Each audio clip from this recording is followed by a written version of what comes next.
another edition of Rural Matters right here on Flow 94.9 FM, the flow of God's own state. I'm excited today, yes, because we are presently at the National Museum, the National War Museum, located in Abia State, Umahia. It's amazing. We're actually here on a fact-finding mission to know what's up with the museum. It's a tourist attraction. I mean, we're supposed to be generating revenue from this particular museum. Our kids are supposed to know about what happened back then during the Civil War. This is where you will find out all about that. So right now, Flow FM crew, Rural Matters crew is on the move right here at the National War Museum on a fact-finding mission. I am Chioma Nkwanta Ezengwa. The journey has begun. Let's go.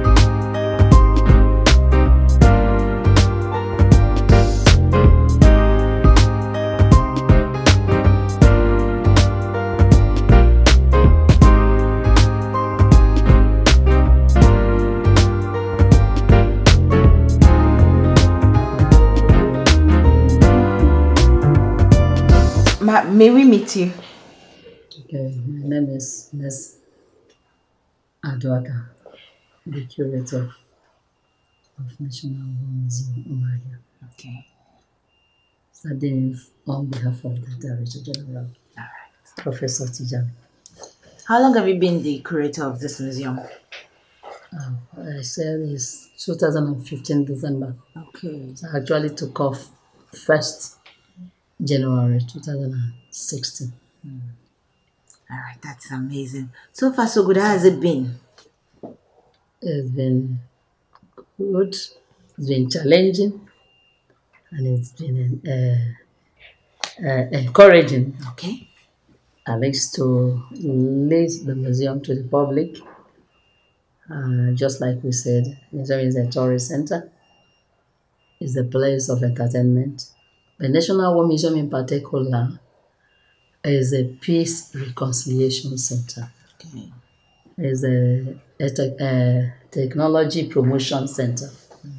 Because the technology ingenuity you find here, if developed not only to fight war, you can develop in all facets of equipment technologically and make the society grow.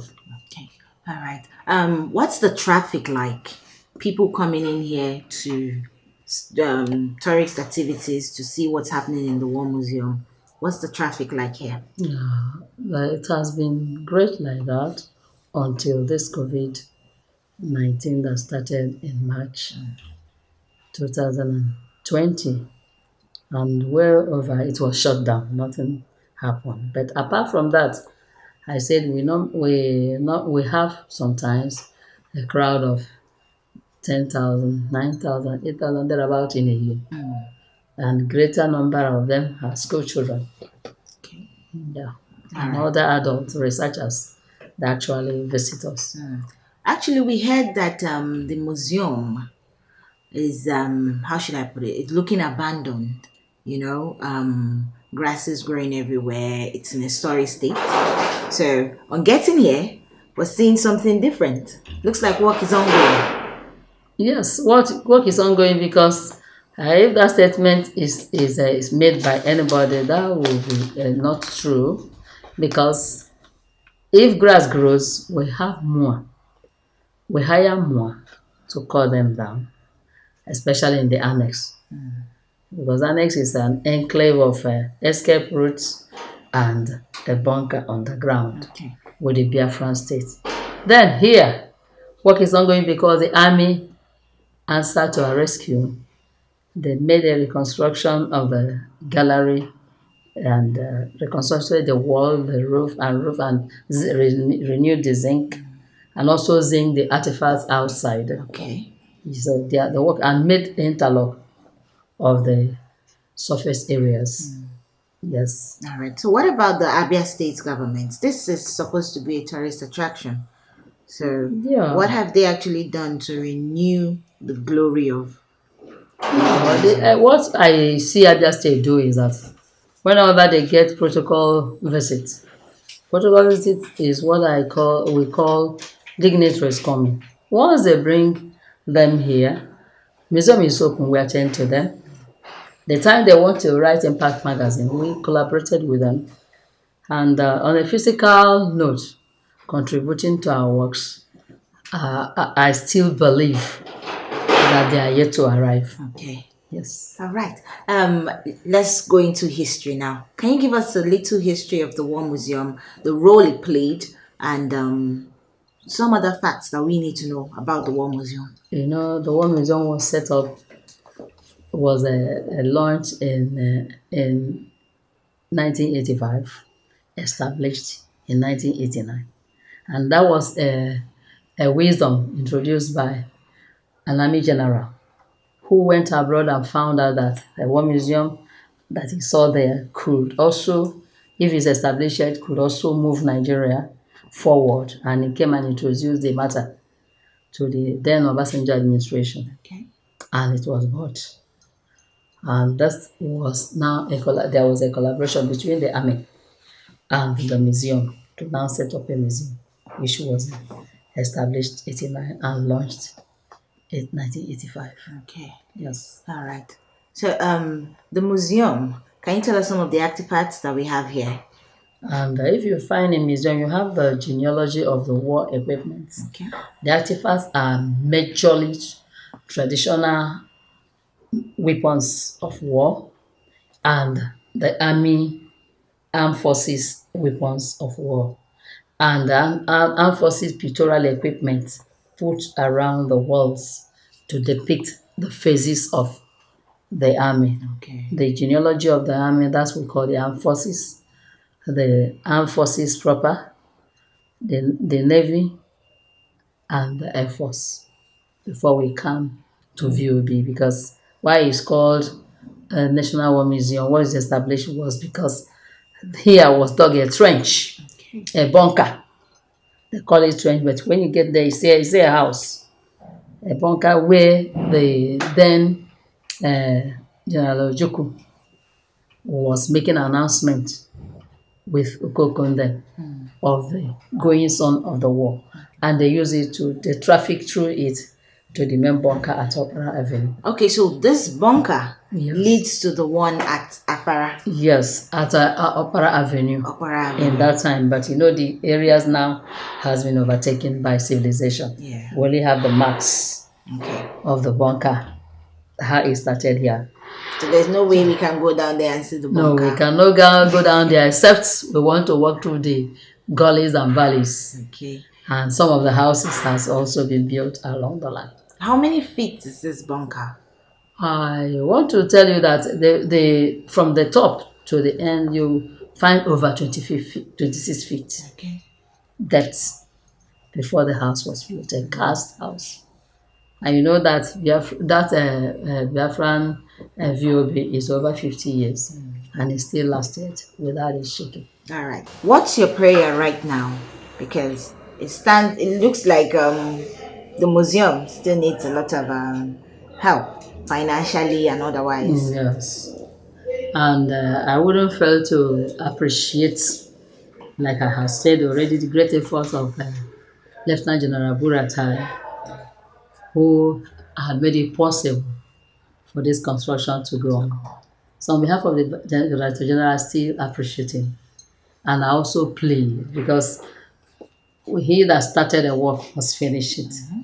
That we are still awaiting, as he has assured us and promised us, to release more money so that we can now exhibit the works that were brought down. And also I plead to state government. Actually, you will find out that National War Museum is situated in Abia State. And all the staff of National War Museum here, our tax are returned to state government. We don't pay our tax to our headquarters. And that is how it is with every federal enclave. So it's making Abia State rich, not only financially, rich by personality, because people far and near visit here. And is advertising Abia State, a peace-loving state. So I plead to Abia State government and to His Excellency to come to our rescue, to help us, especially at the bunker, at Ojukwu bunker, the annex. Yes. Then I appeal to other generality of people. There are charity organization, there are individual philanthropists that can send their support from east, west, north, and south of this area, of this nation, even outside the world, to support the works of the museum. And actually, I always get exposed to media houses so that they can vanguard with me what the museum needs and how the museum will be made to move forward. So we are really open to welcome their donations. Thank you very much.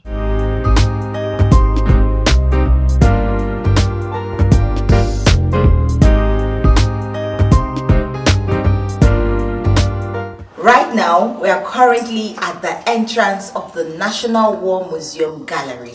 We're going to see everything that is happening here. It's located here in Abia State, Umahia. And I have with me one of the employees of the National War Museum. She will tell us her name, and she is the one that will take us on this journey. She's our guide for today. Good afternoon, Yes, so welcome to National War Museum Umahia. And my name is Mrs. Peace Utumbade, Assistant Director Education. As you can all see that this museum is going on some renovation work. We're trying to upgrade this place to a better standard. And we are about to enter into the first gallery we have in this museum. And the gallery is called Traditional Warfare Gallery. So let's go and see what we do.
are presently in Ojukwu bunker.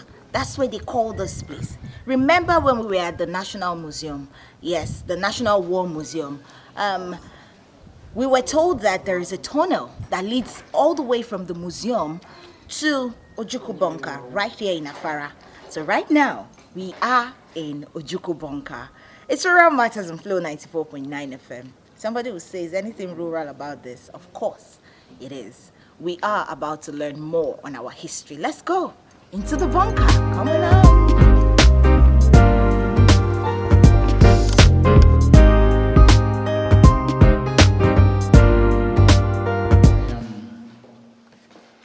Vincent Okpara, the staff of National War Museum, Umuahia. We are at Ojukwu bunker to take you around and to introduce what we have in the gallery to you people, staff of Flow.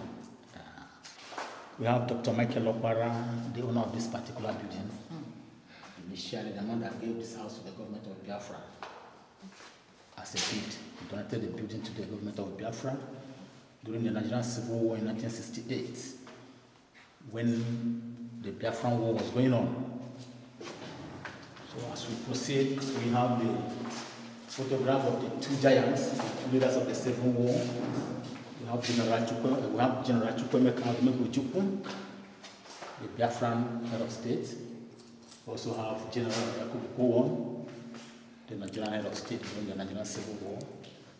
And this is Ojukwu's cabinets, the members of his cabinet, or the service chiefs. And down here we have the map of Nigeria. So giving us a clue on the position of Biafra during the Nigerian Civil War, down here. And over here we have the comprehensive map of Biafra, showing us the town that is in Biafra, and the town that were left intact by the month of June 1969. So Biafra had only 3 towns that were intact with Biafra. The towns are Olong, Owerri, and Aba at that particular year. And that was why Biafra has to surrender in 1970, because they have almost lost the towns that they can boast of. These are scenes from the battlefront. Weapons used during the Civil War. We have the mortar shelling. It's a foreign ammunition from Britain. It was also used. It was used by the Nigerian officers or soldiers during the Nigerian Civil War. So it's a machine gun. We also have some of the aircrafts used by the Biafran Air Force. The Biafran baby planes, you can call them the Biafran mini-coin planes or the Biafran aircrafts. So they were used during the Civil War, and they almost changed the course of the Civil War in favor of Biafra, if not that they were introduced very at the later part of the time of the Civil War. And these are the famous Ubunigwe mines that were fabricated by Biafran engineers during the Nigerian Civil War. So these are one mines that they were able to produce by themselves, the Ojukwu buckets, or you call them the Biafran Ubunigwe. These are Nigerian soldiers. Nigerian soldiers were coming in their large number from Lagos, because they gathered information that Biafrans were preparing to take over Lagos. So they did not relent. They were coming in full force. So you can also see a battlefield during the Civil War with some of the armored cars in operation, and also some of the pressmen who were taking record of what was going on during the Civil War. So they are all there in the background. Over here we have some scenes of military actions. Some of the Nigerian soldiers that took part during the Civil War, some of their leaders as well. Here we have Colonel Mohammed Shoa, one of the leaders of the war, Brigadier Benjamin Adekunle, popularly known as the Black Scorpion. And we also have a popular officer who is still alive up to today. That is Major Tiwa Danjuma. So we have Major General Tiwa Danjuma here. So they are inspecting an a multi-purpose machine gun used during the Nigerian Civil War. So some of them are still here on top of a camouflaged Land Rover. Now you have to camouflage Land Rover in order not to be easily identified by the aircrafts or the pilots who are flying during the Civil War. So these are remains of some of the weapons used by Biafran officers, which some of them were surrendered at Olu after the Nigerian Civil War. And here, the Nigerian soldier has to pile them, and they were carried to Kaduna military base after the Civil War. Furthermore, we have the war victims and captives. So if you look at these photographs, you see some soldiers that has already surrendered while the war was going on. The reason was that some of them were captured alive.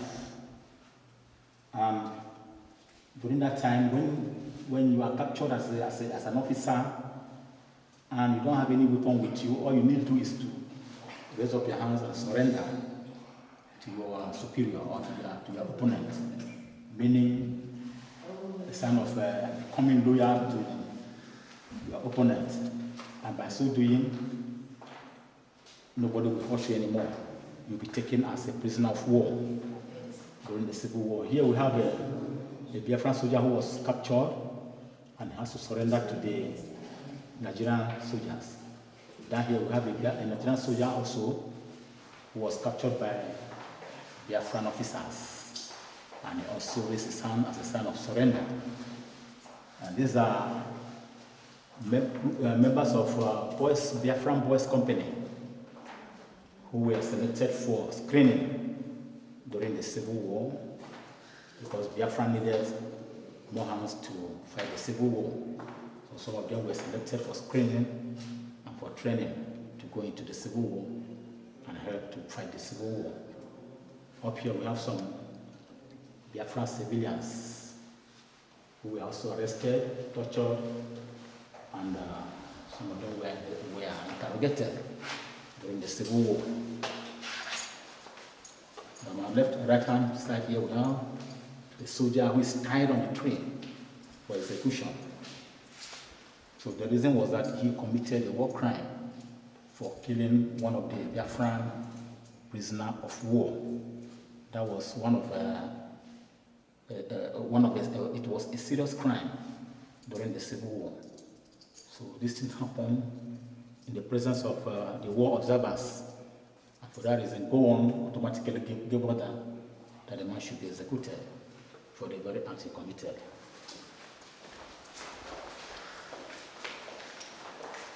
So we often hear of Mashoko. Mashoko was one of the biggest blow, or one of the things that pulled the Biafrans down, because the Minister of Finance at then, Mr. Obafemi Awolowo, advised to go on to close all the routes that were Biafran, that the Biafrans were using to get help or relief materials during the Civil War. And when that was done, Biafran were cut off and there was nowhere they could get food to sustain themselves. And that led to the sickness called Kwashiorkor. Kwashiorkor was in a very high peak. So it affected the children as well as nursing mothers, as you can see. The mother and the child suffering from Kwashiorkor. Children that suffered Kwashiorkor during the Civil War.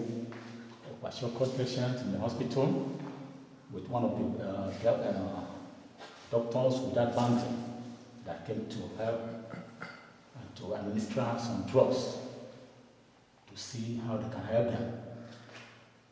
This one of the Biafran mercenary called Lieutenant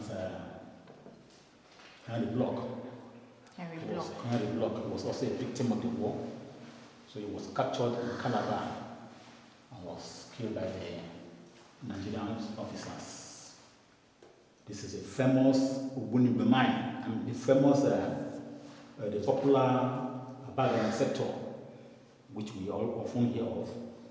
The war that was fought at Abagana involved the killing of so many Nigerian officers because they were taken unaware. So they didn't know that Biafran soldiers has got the information that they are coming to attack the Igbos at Abagana.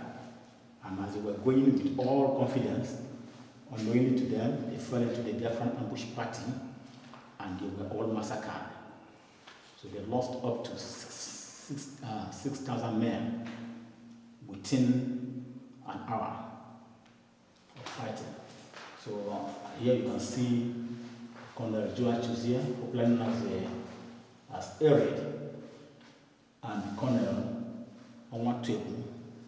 So they are trying their hands and they are doing their best to see that they can survive during the Civil War. So many of the Nigerian soldiers were killed during the Abagana sector war. And when the war became too serious, like I said before, by 1969, Biafran had only 3 towns to boast of. So between that time to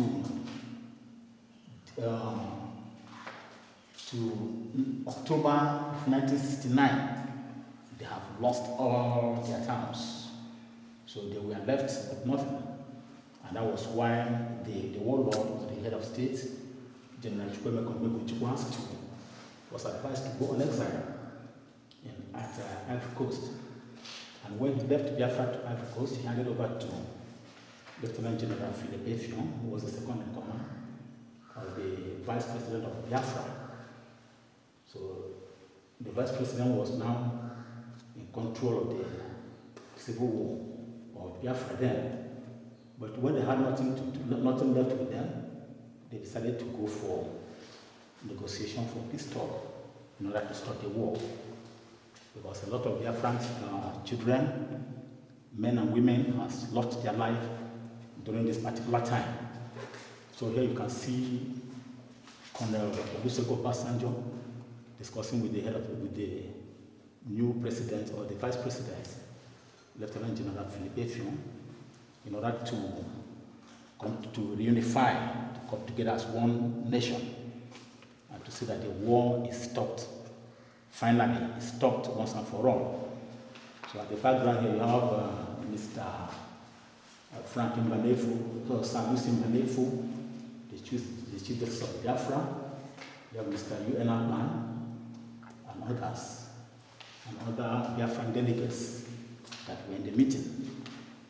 So when they had another meeting with General Yakubu Gowon and Sanusi Mbanefu and others, and other Biafran delegates, Gowon now concluded that the war has come to an end by declaring that the war ended to no nation's favor, that the war has ended, no victor, no vanquished, and that was why Biafra has to surrender and accepted that and accept to make peace and to come back as one Nigeria, to reunify and to join the rest of the Nigerian nation to become one Nigeria. So we are happy that we have reunified and that we have come back as one nation and as one brother and sister. So we are all happy. And by 15th of January 1970, everybody was happy, the world was happy, Nigeria was happy, Biafra, the Igbos has reunited back again, and there was reason to celebrate and to thank God that the war has finally come to an end. So on the photographs you can see here that the Nigerian soldier and the Biafran soldier has come together as one brother, meaning that we are now together as one nation, that nobody should talk about civil war, talk about segregation and Biafran Nigeria being two nations. So they have come back together and they have to hug themselves as a mark of joy that we have really unified and has come back as one nation. So these are Nigerian soldiers at Uli Airstrip. So they were racing around, thanking God that they finally survived the civil war. So these are some of the Nigerian students who were also celebrating, thanking God, announcing that Biafra has lost the war after 2.5 years, because the war lasted for 2.5 years, 30 good months. So we can also see Biafran children who are also celebrating, thanking God. The women were not left out. Everybody was happy during the end of the Civil War. So all we are saying is that the war is not good. That it's not good to fight war. It's better we embrace peace, harmony, and live as one. So we don't want a situation where we'll be having conflict and disharmony and problems in the nation. So we want our youths and our active youths and everybody to understand that that nothing good comes out of war. That is better we iron out our differences through dialogues. So once again, you're welcome.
Standing right in front of the NNS Bonnie.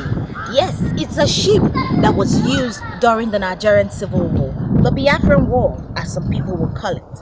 And yes, thank you so much for being a part of this journey. Thank you for following us today to the National War Museum to check out some of the artifacts that are in the museum.